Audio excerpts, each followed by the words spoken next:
What's up, everybody? Welcome back to the Pack a Day podcast. I'm your host, Andy Herman. You can follow me on Twitter at Andy Herman NFL.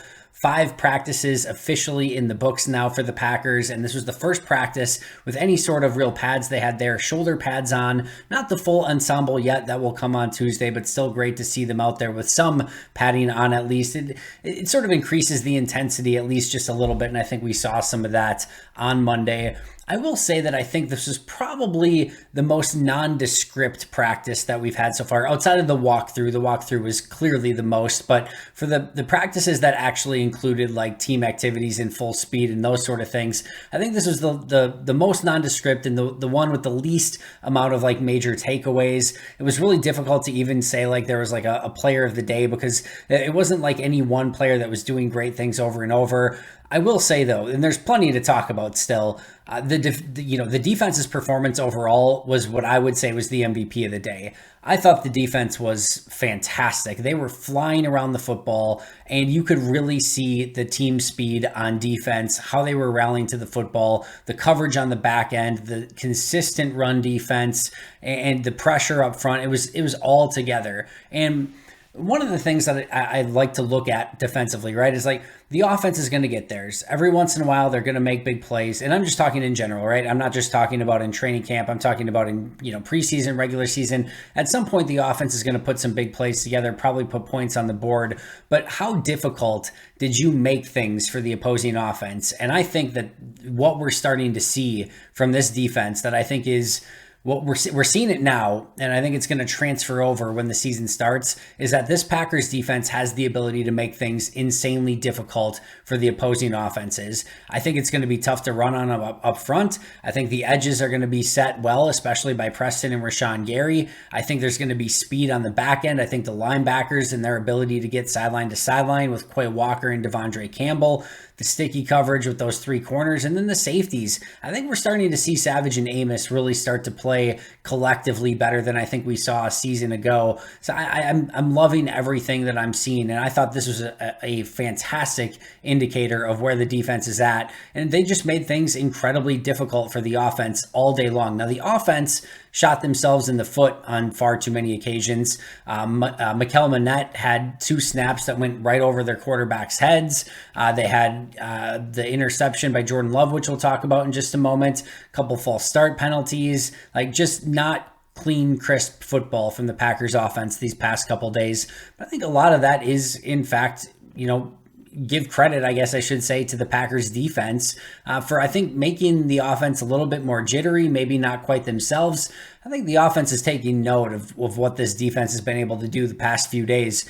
I believe the offense won day 1. I think the defense has won pretty much every day since. There's been, some flashes from the offense here and there. Romeo Doubs, we talked about. He didn't do anything on Monday of note, but there's certainly been some flashes for the offense, but they are consistently making things incredibly difficult for the offense, and you just love to see that. And I'll just reiterate one more time. The team speed is something to behold, and it's all coming together, right?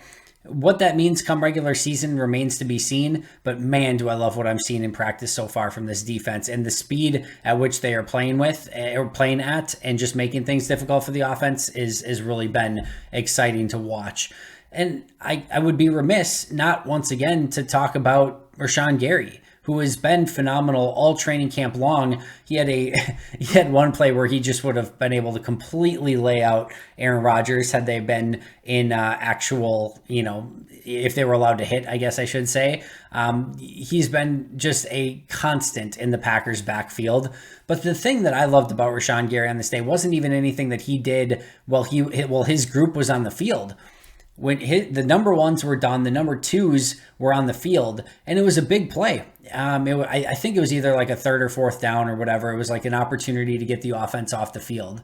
And the defense is huddled up, and it's the number 2s on the field. And Rashaan Gary comes sprinting in, no helmet, and just fired up. and he gets his guys like fired up on defense to go out and play that down. And you could just see like how intense he was, how much this meant to him. This is day 5 of practice. Shoulder pads just came on. It is the number 2s out there. It's not even his unit. And you can just tell how competitive he is and how much he wants the defense to win that rep and get off the field.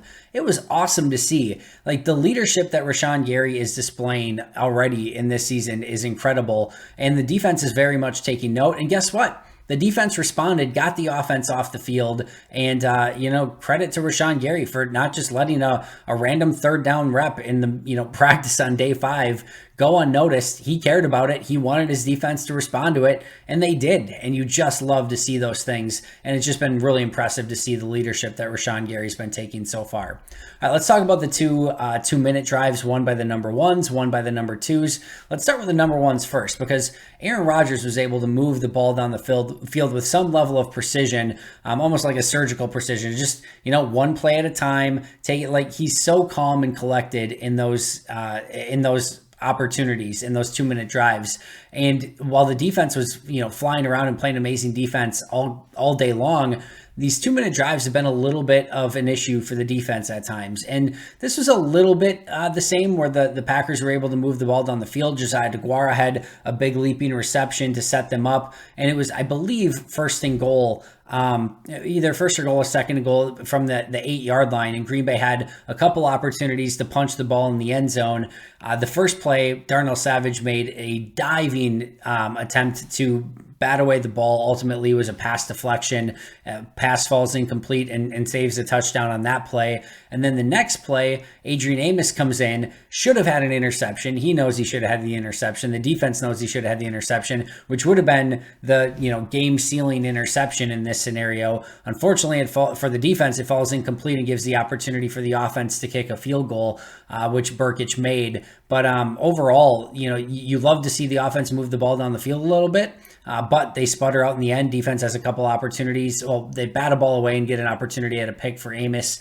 Not the greatest sequence at the end there for Rodgers and the Packers offense. It seemed like, I think it was DeGuara that he was attempting to on the Amos pick. And you could tell he was coaching DeGuara a little bit after the play of what he wanted him to do in that situation scenario, which is why these situations are so important. But at least Green Bay was able to move the ball down the field. And, you sort of, in my opinion, kind of call that a stalemate. Offense moves down the field. The defense gets to stop at the end. So some good things from both units.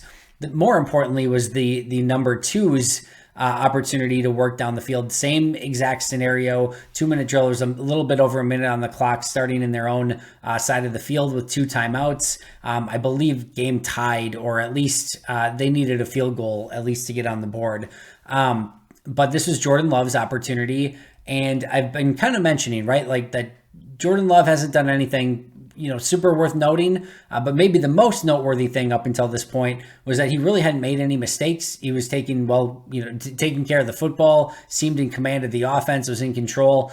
This 2-minute drill was really, really brutal for Jordan Love. So the first play, they're coming to a quick throw to the outside. Green Bay generally likes to complete a quick pass for even like 5 or 6 yards on the first throw, just to get some rhythm going, usually to the outside, and just get like a 5 or 6 play to the outside, stop the clock. It just feels like it gets Green Bay in rhythm. That's sort of been an Aaron Rodgers staple. In this situation, Jordan Love tries to hit that little bit of an out route at the beginning, but throws it behind. Rico Gafford's able to easily knock the ball away and force the incompletion. Had it been a little bit more behind, Gafford probably picks it off. If it's ahead, they probably get the 4 or 5 yards and get out of bounds. But the risk reward there was just really poor. It looked like it was a poor read. It was a worse throw. If he throws it on time and accurately, and like I said, you probably get that 4-yard gain and out of bounds. But it wasn't accurate. It was incomplete, and Rico Gafford got the pass breakup on the play. And what happens on the next play? They come back to the same exact play, which Love actually hits. I believe it was Toure on the play in this situation. But Toure has to sort of slide down to get the catch, and it amounts to a 3-yard reception. They don't get out of bounds. Gafford's right there again to tap him down in bounds. and the clock now is ticking. So now you've had the first play, which is a poor ball, which led to an incompletion. The second play, you complete the pass, but you get 3 yards maybe, and now the clock's ticking. And again, there was just a little bit over a minute on your side of the field. And so, Love gets the team up to the line, and he's looking for Tyler Davis down the seam, and he, drills it with conviction, and Vernon Scott steps ahead of it and easily picks off the pass. A really rough 3-play stretch there where poor pass, probably poor read, but definitely poor pass. Probably a poor decision on the second one to even throw that ball, and then he's got to hurry up to get the team to the line, and then a really bad throw to Tyler Davis. Awful decision, poor throw, just the whole trifecta there for Jordan Love. That was his first really, really bad series of training camp so far, and we really don't have the body of work so far in camp for Jordan Love to sort of make up for that. We don't have a big touchdown drive. We don't have 80-yard bomb down the field to a wide receiver.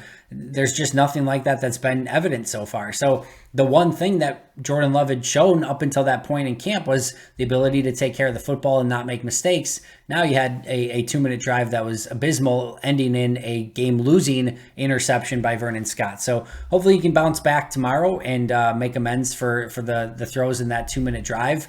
Like I said, it was his first mistakes really in camp so far. So you're willing to give a little bit more accident forgiveness there, but just not exactly trending in the right direction after this practice for Jordan Love. All right, offensive line on the day. The starters were Yosh Nijman at left tackle, John Running Jr. at left guard, Josh Myers at center, Jake Hansen at right guard, and Royce Newman at tackle. I know there was some confusion as to whether or not it was Zach Tom or Royce Newman at right tackle.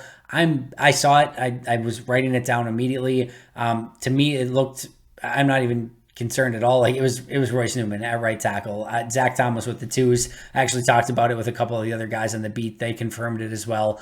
So it was Royce Newman at right tackle, not Zach Tom. Same injuries for the day. It was Watson, Bakhtiari, Malik Taylor, Kylan Hill, Elton Jenkins, Tunyon, Keyshawn Nixon, and Mason Crosby, who were out. Nobody returned. Nobody was new to that injured list. However, Cole Schneider, the probably third string center, did go down with an injury. I did not see him return. I don't believe he returned, but that'll be a name to keep an eye out on the injury list on Tuesday. All right, a couple other plays and players that stood out. I mentioned this a little bit earlier, but I thought DeVontae Campbell and Quay Walker were fantastic in this practice. I thought they were flying around the field, getting sideline to sideline, and just the speed that those two have in the middle of the field. You go back to that Buccaneers Packers NFC Championship game and the issues that Levante David and Devin White gave the Packers in that game. I don't know. I can't say this for sure, but I wondered at the time if that would change Green Bay's outlook at inside linebacker and how important that position was, because those linebackers in that game were just flying around the field, and it made things so difficult for the Packers.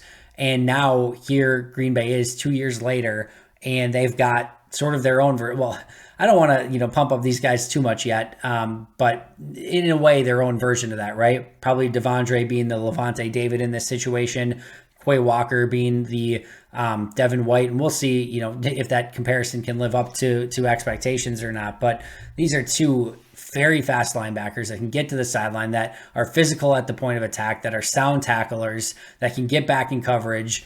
They were fantastic on Monday, and these two, I think, are going to have the opportunity to be a really devastating tandem on the second level for the defense this season. Speaking of players who really stepped up, and we're continuing our trend on defense here, Reid has been off to a great start. He had a couple really nice run fits and stops on Monday. He looks the part so far. This is a player who, coming out of college, there were a lot of high expectations for, and then hasn't really lived up to that in the NFL.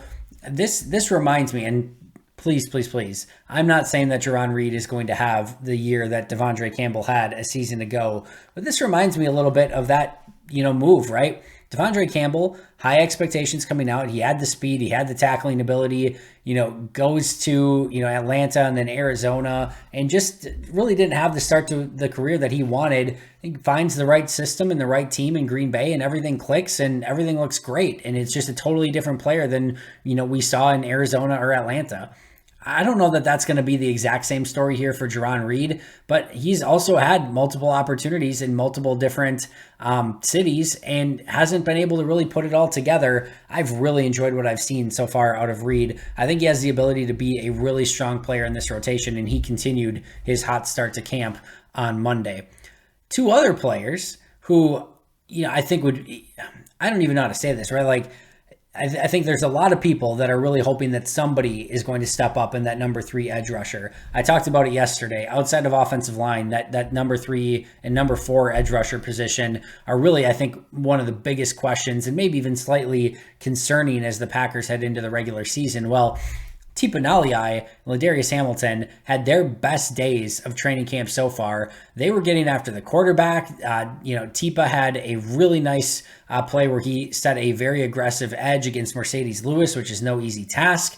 And then Tipa on the next play had a pressure. And then later in practice, Tipa and Hamilton combined for a pressure. This was not against the 2s. This was against the 1s. For Tipa and Hamilton. I thought they had a really nice day, and hopefully that shows that they're really, ready to take a step in the right direction and taking those number 3 and 4 spots, which, by the way, they've had throughout camp so far. It has been those two as the number 3 and 4. Any Barrio will get a cup of coffee as with the starters here and there, but it has really been Tipa and Hamilton that have been the 3 and the 4. I've talked about in the past. I talked about going back to last year and before training camp started that I was cautiously optimistic about Ladarius Hamilton. Just really liked what I saw on tape. Really liked is very aggressive. I liked what I saw on tape a season ago and was hopeful that he could kind of take a step this offseason. I think he's taken a little bit of a step. But Tipa and Hamilton had their best days of camp so far.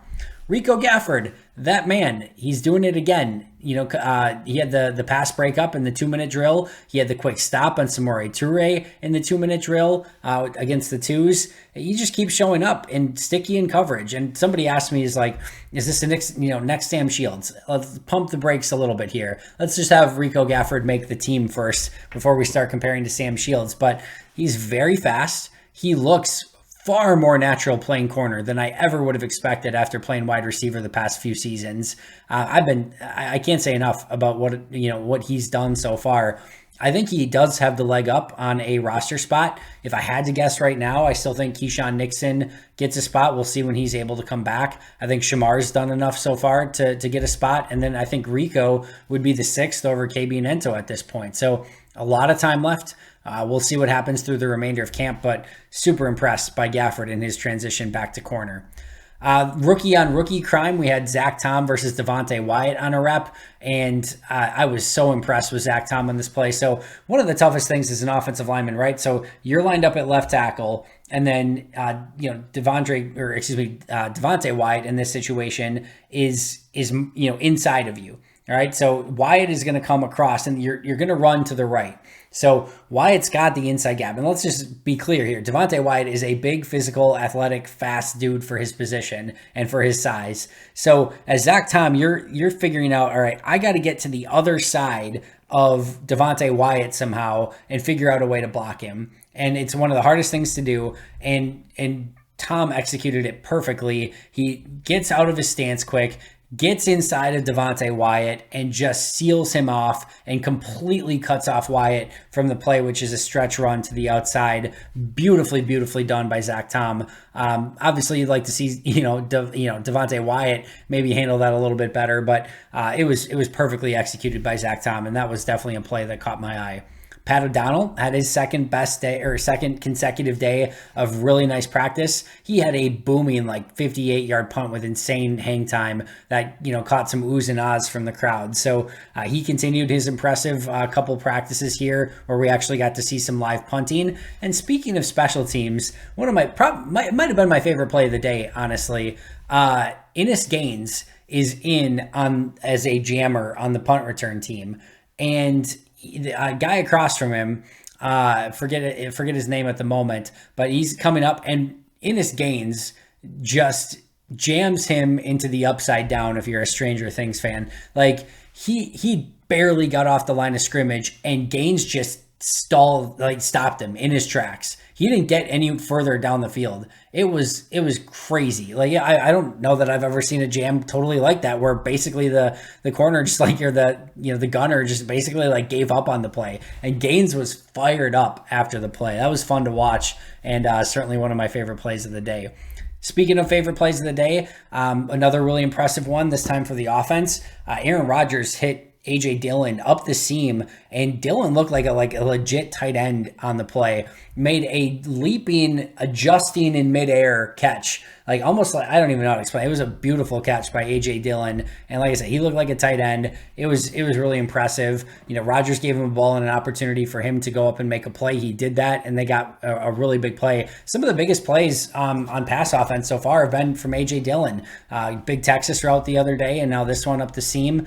His hands are so good and so much better than advertised originally. He's becoming a real threat out of the backfield, and that was a very, very impressive catch. Those were all my observations. Like I said, no player of the day. I thought the defense was, the MVP of the day, just as a whole, both first team, second team, etc.